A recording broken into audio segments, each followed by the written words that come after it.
Bang. Happy 2023, Jonathan. Oh my goodness, it's the first American Jew of the... Oh God, all right, let's start again. Yeah.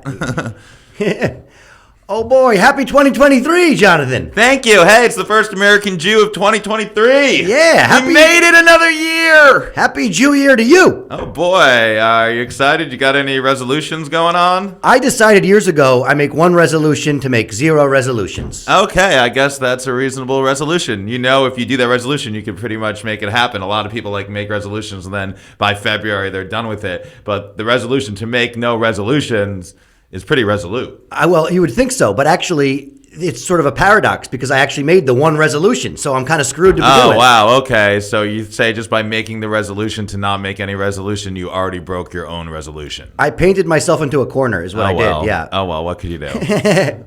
Well, the thing is also, and I happen to believe this as a thing, New Year's resolutions, first of all, people try to, I'm going to reform myself. I'm going to be better in the new year. I'm going to be doing all these things. And then everything falls apart in the middle of January because, why can't you make a resolution every day to be better every day? Why It's true. I agree. You should always be striving to improve yourself, not just because it's a new year, kind of arbitrary that they make, that conforming to things. Honestly, people go so far off the deep end in December, getting drunk, going to parties, stretching themselves financially because of all the holidays and stuff. It's by the time January comes around, it's oh shit, I got to get my life together. This is not good. I guess. I feel like I haven't done any of those things, but I still need to get my life together. But I guess I feel like I'm not taking full advantage of December. I didn't get too drunk, and I definitely didn't spend a lot of money.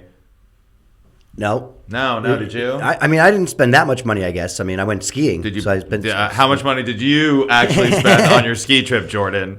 I know. I got it was subsidized. Sorry, for sure. Jordan's I did go skiing, Yeah. Oh, yeah. My dad paid for that too. Sorry. Don't want to bust your balls about it too much. I will say this, and I tried to tell this last week when we were talking about the skiing, but my dad is so funny. My dad is 80 and still skiing. Wow, good for him. Your dad's a great guy, by the way. Yeah. Love your dad. Such a good guy. And the place he's given me legal advice every time I've needed it, thankfully, and I've needed it a lot. Yeah. So the place that we go skiing at is Alta, Utah, and you ski for free at 80. They give you Oh, wow. Yeah, so he's very excited about it. Very exciting. But the funny thing is that he asked me when we got there, he's like, you remember I wear a brace on one of my legs when I ski, right? I said, yeah. He said, do you remember which leg? Hey, that's 80 for you. Yep, you can't write that. That one writes itself. No, that's great. All right, well, I hope your dad figured out which leg he needs the brace on. Yeah. All right, well, I think you should brace yourself for this. Did you hear about Google? I did. How crazy is that? Oh, my God. Oh, yeah. my goodness. The top search on Google, if you asked the definition of the word Jew, they gave you an offensive verb definition. Yes, bargain with someone in a miserly or petty way. Yikes!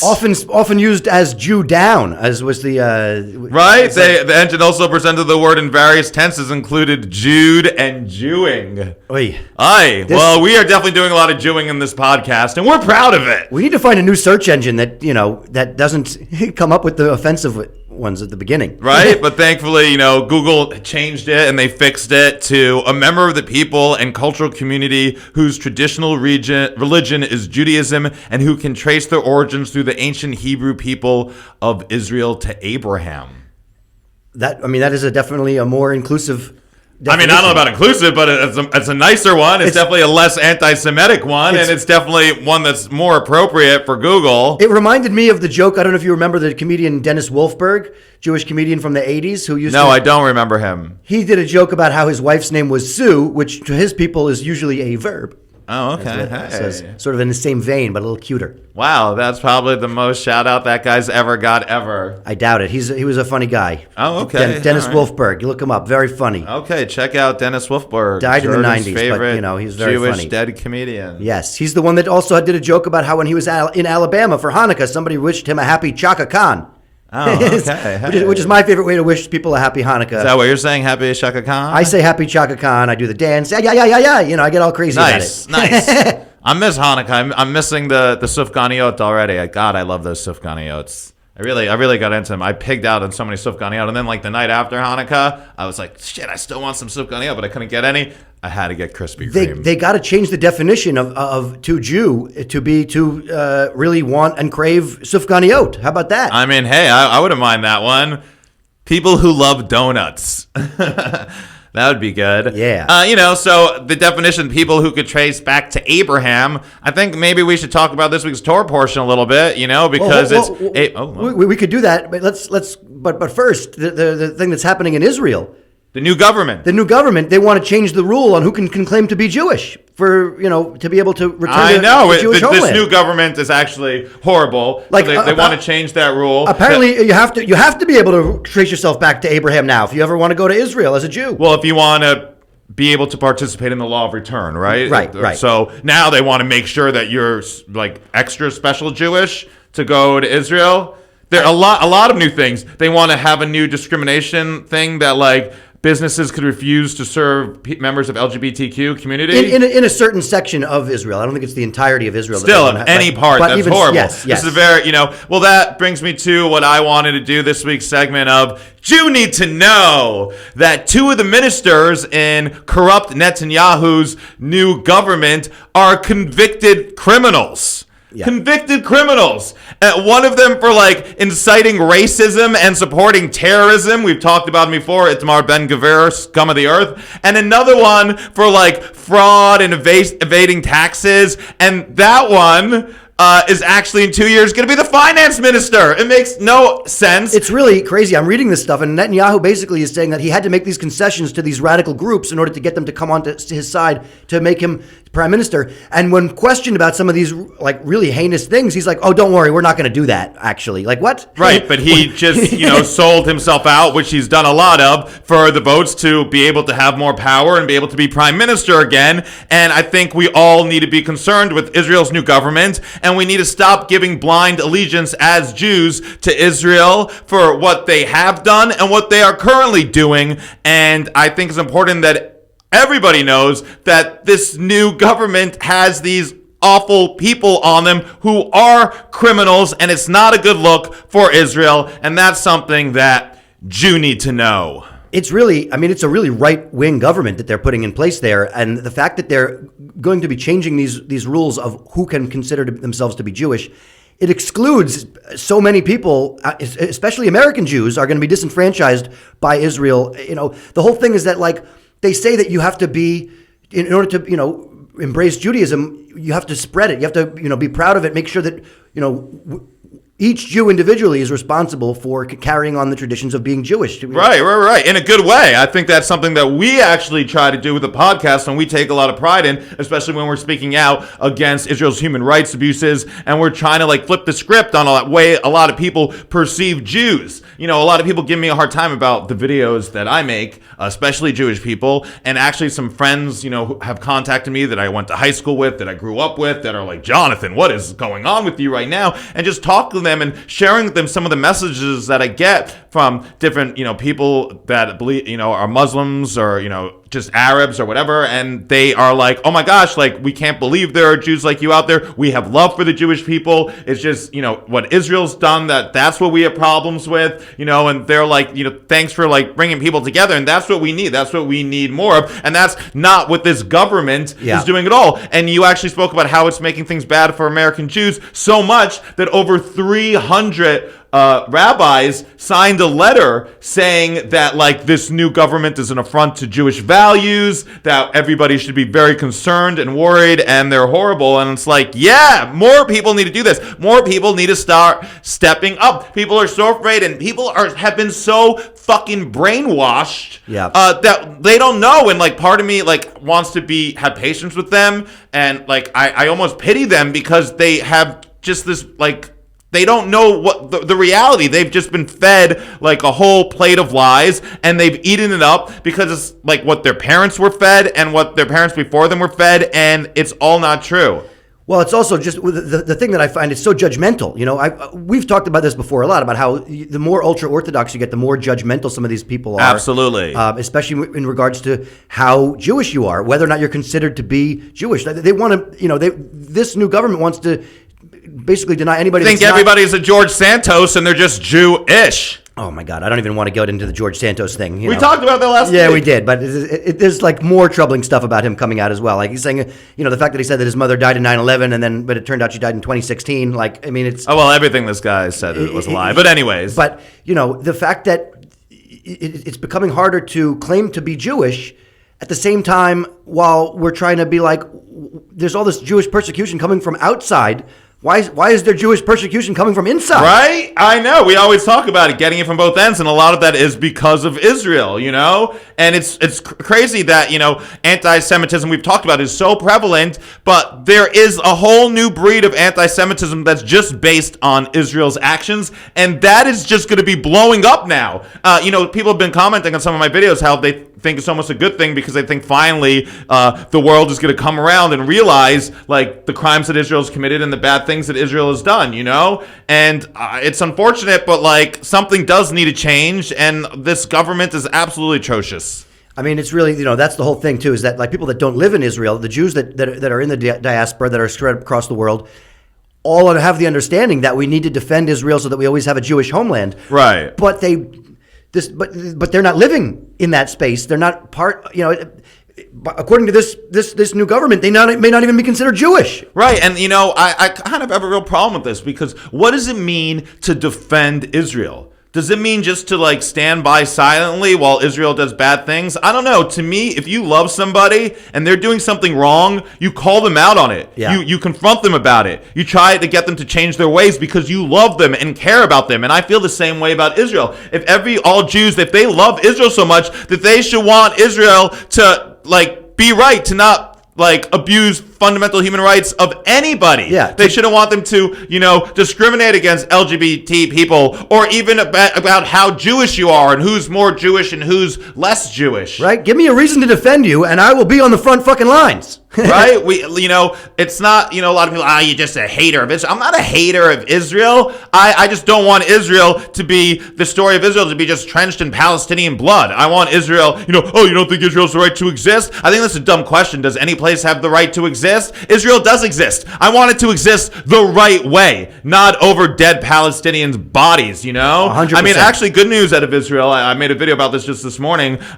They actually have charged 2 Israeli soldiers who attacked Palestinians in revenge for them stealing a dead body or something. So they threw an explosive that they made at their house, and they're getting convicted in a third one. And we that's what we want: accountability. We need more than that. We need to acknowledge. I watched this movie Torah. Have you heard of it? Torah, no. Okay. Oh my gosh, amazing movie. I know it's talking about Farha, and a lot of crap I got from the Farha stuff is that it's only based on a true story, and a lot of it was fictionalized. But Torah is a documentary. Okay, so it's all real, and it's actually, I talked a lot about this on How You Like Me Now, but it's based on this, Arab town that was, by the sea, that in 1948, a massacre occurred, and even worse, they try to cover it all up. And then there's this guy, Teddy Katz, named after Theodor Herzl, the founder of modern religious Zionism, and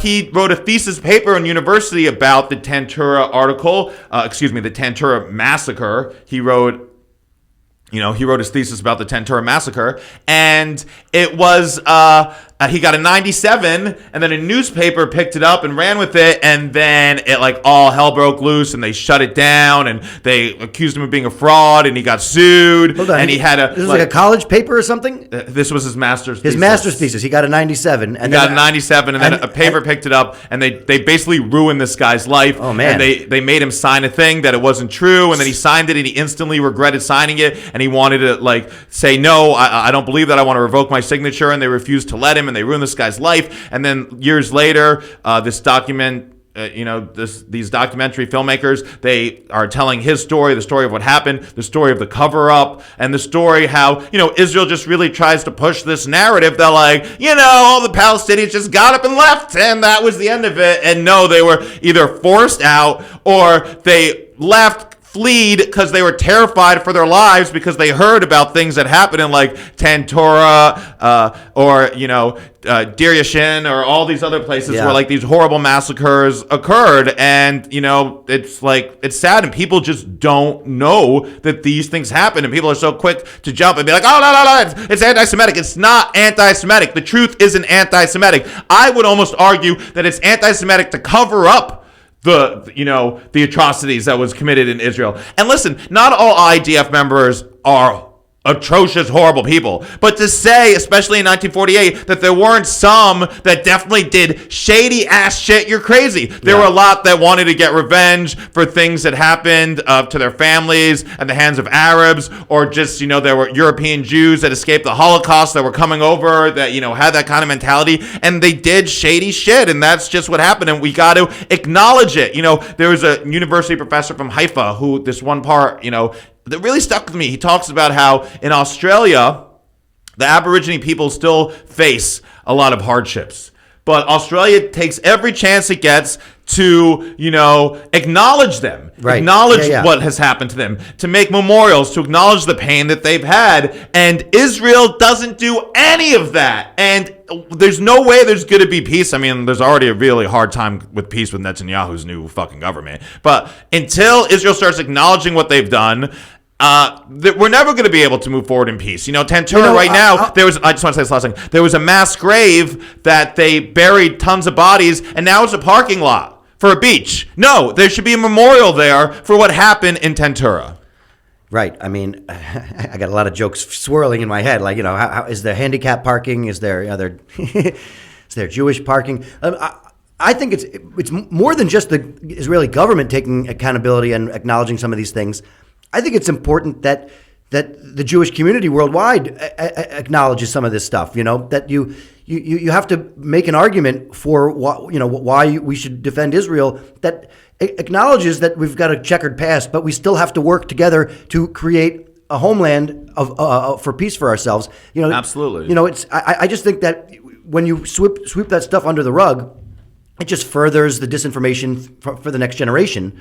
And that's obviously the point of it all, is to... No, we got to recognize the Nakba, the catastrophe that happened. And actually, the UN next year, they're going to have a whole ceremony. I'm desperately trying to get an invite to, by the way. I met some girl who had a good friend that works at the UN, and I'm like, you got to ask her to get me an invite to this. So she's going to try to get me an invite. So Ooh, nice. Go. So that would be great. But no, this needs to be recognized, and it doesn't mean that we have to just throw away Israel, but it does mean that we have to acknowledge what happened when Israel was created. Just like America acknowledges how slavery was a horrible thing, but it helped build this country. How the Native Americans used to be here, but then we killed them. We're acknowledging that Thanksgiving is changing from, Thanksgiving, we had a nice meal with the Indians and we came to America, blah, blah, blah, to Indigenous Peoples Day, where we're acknowledging the pain that all these Native Americans faced. And there's no reason why Israel can't do the same. Israel should be secure enough. Israel is a very developed country. They contribute a lot to the world. And they got to start contributing positively to right there to the Palestinian people. And yes, there have been bad things that have happened, in the name of Palestine against Jews. In 1948, they were offered, to have, the Jewish state of Israel, a Jewish state, and then a Palestinian part, and they decided to attack instead. But that doesn't just give us a free range to do whatever we want and abuse everybody. We still have to conduct ourselves in a moral way.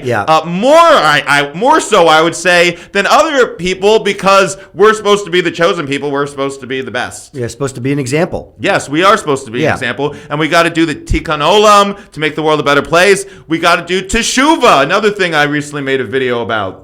Well, listen, I mean, we bang our heads against the wall talking about this every week, and obviously there are no easy or quick solutions to any of this, and certainly we don't have a lot of easy solutions either, but I think it's important that we start to make inroads and highlight some of this stuff and start to acknowledge our past while we're looking forward to finding a future where we can be together, Absolutely. And, I think actually this might be a good segue to talk a little bit about this week's Parsha. Yes. Because in this week's Parsha... This week's Parsha is almost like a happy ending at the end of the Parsha. Almost a little bit of a happy ending, kind of. Jacob and Joseph are reunited. It's the big reveal. I actually do like this one where they're it? Yeah, because Jacob's like, you're so prepared this week, Jordan. You're blowing me away right now. What's going on? Well, because I remember last week I thought it was the big reveal because you were going through it. I'm like, oh no, I forgot, and I was like looking it up. I'm like, all right, this week is the reveal. This week is the big reveal. Yeah. So they come back to Joseph in Egypt and they plead for him to let Benjamin go. Because he's the youngest. Yes, he's the youngest, and he's also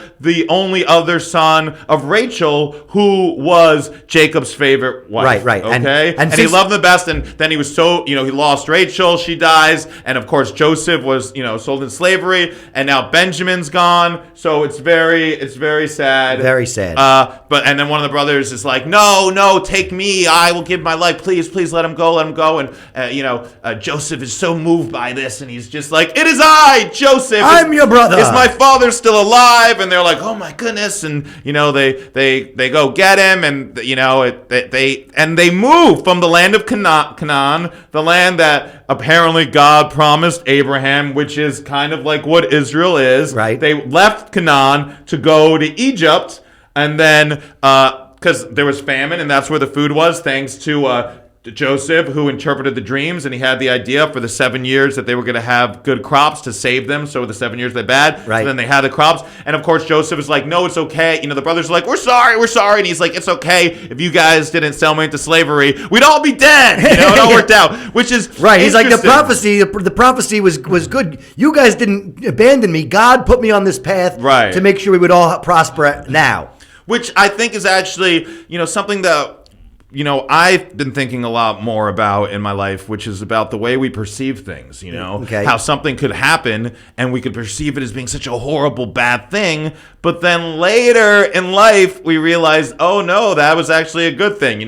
There's an old Japanese proverb about, similar about, the guy has a son, and there's the crops are bad, and they're like, oh no, and he's like, we'll see, and then he's mowing the crops, and he loses an arm or something, and they're like, oh no, your son lost an arm, that's horrible. It's like, we'll see. Then the army comes and they want to enlist his son, but they can't because he doesn't have an arm. And see? It's like, right? So it's like, hey, you never Who's know. got the upper hand now? Hey now. So, the same thing kind of like in this story. It seemed horrible. Joseph left his family. He was sold into slavery. He was in prison in Egypt. But then it actually ended up being kind of a good thing because his whole family would have died of famine. Everybody would have died of famine. Yeah. So this is the point where they leave Canaan. They go to Goshen. Is it Canaan or Canaan? Is it Canaan or Canaan? I always said Canaan. Okay, well, I'm calling it Canaan. Okay. And Canaan, let's call the whole thing off. Anyway, you say Canaan. So, yeah, and then they leave, and this just starts I guess this is, but now the Jews are off to a bad path because, now they're going to be in Egypt, and this is going to be the start of them going into slavery, and, it's going to be a long haul until they get to the Exodus. Well, no. Like I was saying a few weeks ago, some of these stories, it does feel like a bit of a soap opera. They got to fit some of these stories in. And sometimes at the end of a good season, of a good series, it is a happy ending, but then there's a cliffhanger, there's more danger coming. Okay, well, this one doesn't really have the cliffhanger. It's more just a happy ending. But we know, if you just read, if you're the first-time Bible reader, you're like, hey, this is great, you know? But if you know a little bit more, we do, this is the beginning of trouble. There would definitely be a post-credit scene, With Moses? Is that the post-credit scene? I'm like, oh my gosh, Moses is going to come soon. Yeah. Everyone's getting really excited. Moses on the river, just in the Little baby Moses. Little baby Moses. Everybody loves baby Yoda. Why wouldn't they love baby Moses? Baby Moses is pretty good. He's got a great story. It's sad. They just put him in the fucking Nile and they let him go. And who would have known? I imagine that he had the beard even as a baby. Okay, baby beards? Baby beard, that's how they knew he was Moses. I don't imagine that, but okay. They didn't know he was Moses. They didn't see the baby and oh shit, that's Moses. We better get him. That's going to be a very popular baby. That baby's going to be remembered throughout time. No, they're just it was a baby and whatever. But anyways, we'll talk about that when we get to that. Wait till next season when we start getting into the Moses. Yeah, but I think that there are very few stories in the Bible that end in that way, where it's like a happy ever after kind of thing, and it's kind of nice. It is nice, and it's nice to end the year that way. You know? I guess we should end in a good way by thanking everybody who's listening, all the new followers that we got on TikTok, and people that are subscribing to our YouTube page. Please do that. Check us out across all the platforms: Spotify, iTunes, at American Jew Pod. You can follow me on Instagram at BeatNickNudnick. And you can follow me across all social media at Jonathan Randall. And check out my other podcast, How You Like Me Now. And I just want to mention also, I have another podcast as well. It's called Where's the Grief? I interview other comedians who have experienced tragic loss, although I like to say it's not all comedians. I do interview other sad people too. And this New Year's Eve it's my brother. My brother Russell has been gone 20 years. This is our 21st New Year's Eve without him. Oh, okay. It'd be his 42nd birthday. It's hard, not having him around. And I used to think that all my New Year's were going to be ruined because because that's his birthday. But I realized after a number of years that I would never get the number of people to come out and celebrate it with me if it was any other day of the year. So I'm looking forward to celebrating him and celebrating the new year on tomorrow night. And I'll be raising a glass to my brother Russell, and I hope you guys will be raising a glass to whoever you're loving and missing as well. L'chaim. L'chaim.